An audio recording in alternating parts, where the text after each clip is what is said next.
சேனைகளின் கர்த்தர் பரிசுத்தர் பரிசுத்தர் பரிசுத்தர். இன்றைய நாளுக்கான வேத வசனம்.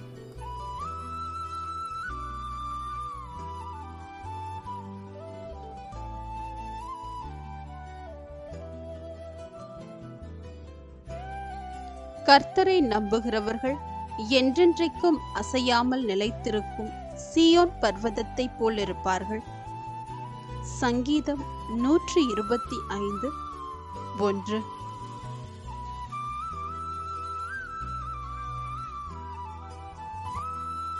Those who trust in the Lord are like Mount Zion, which cannot be shaken but endures forever. Psalms 125:1.